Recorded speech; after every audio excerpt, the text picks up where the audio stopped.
নমস্কার, স্বাগত আমার ইউটিউব চ্যানেলে। আমি পীযূষ আর আজকে আলোচনা করব প্রবাসের নতুন ছবি কালকি 2898 বক্স অফিস কালেকশন সম্পর্কে। এই 5 দিনে কল্কি বক্স অফিসে কত কালেকশন করেছে। যদি আপনি প্রবাসের ভক্ত হয়ে থাকেন এবং ছবিটি নিয়ে আগ্রহ থাকে তাহলে এই ভিডিওটি মিস করবেন না। কল্কি 2898 এরই বক্স অফিসে দুর্দান্ত পারফরমেন্স দেখিয়েছে। প্রথম দিনে সংগ্রহ করেছে 95.3 কোটি টাকা, দ্বিতীয় দিনে সংগ্রহ করেছে 59 কোটি টাকা, তার তৃতীয় দিনে সংগ্রহ ছিল 66 কোটি টাকা, যা চতুর্থ দিনে ছিল 82 কোটি টাকা। এই 4 দিনে মোট সংগ্রহের পরিমাণ দাঁড়িয়েছে 309 কোটি টাকা। কিন্তু সোমবার ছবিটির সংগ্রহের খাতায় প্রায় 60% কমে গেছে।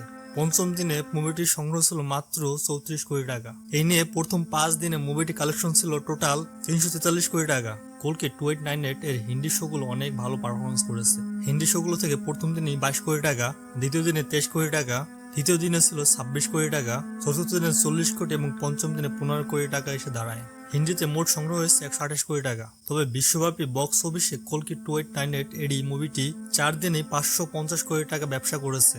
আমরা সবাই জানি এটি একটি বিশাল বাজেটের ছবি। প্রায় 600 কোটি টাকায় ছবিটি নির্মিত হয়েছে। এই ছবিটির কাজটা ছিল প্রভাস, অমিতাভ বচ্চন, দীপিকা পাড়ুকোন, কমল হাসান এবং দিশা পাটনি।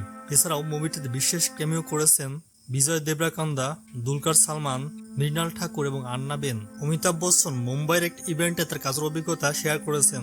তিনি পরিচালক নাগা সিং এর প্রশংসা করেছেন এবং বলেছেন, নাগে যখন আমাকে কল্কি 2898 সম্পর্কে বলেছিল আমি ভেবেছিলাম এই ধারণা কতটা অবিশ্বাস্য। কিছু দৃশ্য যা আপনি দেখেছেন সেগুলো অদ্ভুত এবং অসাধারণ। এই ছিল কল্কি 2898 এডি। আপনি যদি মুভিটা দেখে থাকেন তাহলে নিশ্চয়ই অবশ্যই কমেন্ট করে আপনার মতামত শেয়ার করে যাবেন। আমাদের চ্যানেলটি সাবস্ক্রাইব করতে ভুলবেন না এবং লাইক, শেয়ার, কমেন্ট করুন যদি ভিডিওটি ভালো লেগে থাকে। ধন্যবাদ সবাইকে।